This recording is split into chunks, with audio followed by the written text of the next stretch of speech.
अपने फादर के parents house को पे काम करो। तुम अपने घर से चीज़ें निकाल दोगे, अपने पेरेंट्स हाउस पे काम करो। अब बोले नहीं भैया उधर दादा दादी का घर था, अभी तो किसी और को प्रॉपर्टी थी, कुछ ना कुछ तो होगा, या कोई रिलेटिव्स रह रहे वहाँ पे, उन लोग का तो नहीं निकाल सकते। हाँ, तो त्रिलोक नगरी को यूज़ करो, बकुर जलाओ, प्रे करो, और उस चीज़ को वहाँ से त्रिलोक नगरी से प्रे करो कि वहाँ की सारी तंत्र मंत्र यंत्र भूत प्रेत जिन जिन्ना चुड़ैल शक्ति सिद्धि जो भी होगी सबको त्रिलोक नगरी में भेज दो, और इस पर संकल्प करके साधना करते बैठो। 90% तो ऐसे ही तुम्हारे प्रे से कम हो जाएगा, बचे 10% फिर तुमको काम करना पड़ेगा, हवन चैरिटी। समझ रहे हो? फिजिकली इस ऑब्जेक्ट को तो निकाल नहीं पाओगे ना कभी भी, तो ऐसा करना पड़ेगा। फिर 2-3 महीने सब अच्छा चलेगा, फिर अचानक में सब खराब हो जाएगा।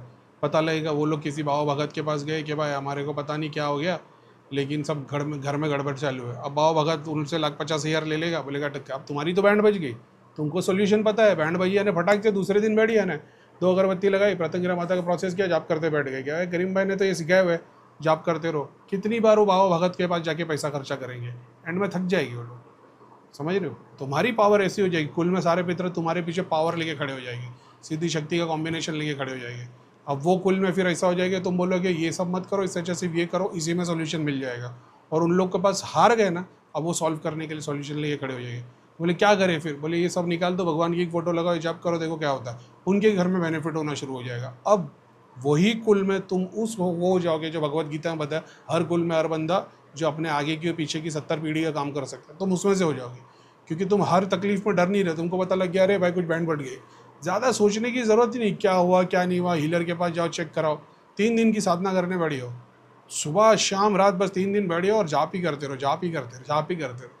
वो जितनी चीज़ नेगेटिव में आई ये सब कन्वर्ट हो जाएगी। अपन ने इससे ही सीखा है, यही करते हुए आज तक। कोई देखने की चिंता ही नहीं, भगवान भरोसे सब छोड़ने का, जाप करते रहने का।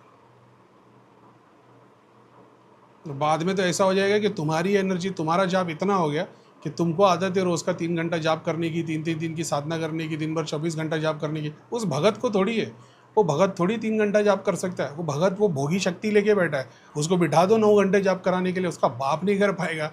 भोग चढ़ाने वाला कहाँ से 6 घंटा जाप कर पाएगा? तुम्हारे अंदर वो क्षमता है।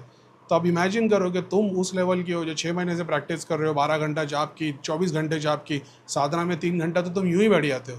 तुमको लगता है वो भगत वाला सिद्धि कॉम्बिनेशन लेके बैठा हो तुम्हारे टक्कर में बैठ पाएगा? वो भोग चढ़ा के काम करते रहेगा, ठीक है। कब तक भोग चढ़ाएगा? 1 दिन 3 दिन। हम हर मास पूर्णिमा में जो शक्ति तुम्हारा नुकसान करने आई थी वो भी हार मान जाएगी, क्योंकि उसको दिखेगा कि ये लड़ नहीं रहा है, ये सिर्फ भगवान का नाम लिए जा रहा है। उसको भी तो तुम्हारे अंदर लाइट नजर आएगी। तुम भोग लेके अपने फायदे के लिए बैठे हो तो तुम्हारे अंदर भी काला है, वो तो वहाँ पे जगह बना देगी।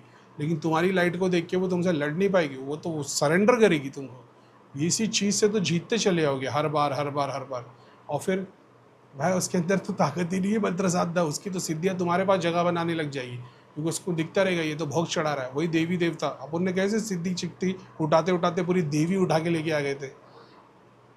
ओल्ड चैनल पे है वो, कई बार बताया। कोई रॉकेट साइंस नहीं है, सिंपल है भाई। बस लोग भाई बहुत कन्फ्यूजन। नहीं भाई, सिंगल एक एक सेंटेंस में पूरा पैराग्राफ ख़त्म होता है वो, जो अपना प्रोसेस है। बस वो उसी को समझाते हुए ये नहीं कर सकते वो नहीं कर सकते, उसी में सब टाइम और एनर्जी गई है।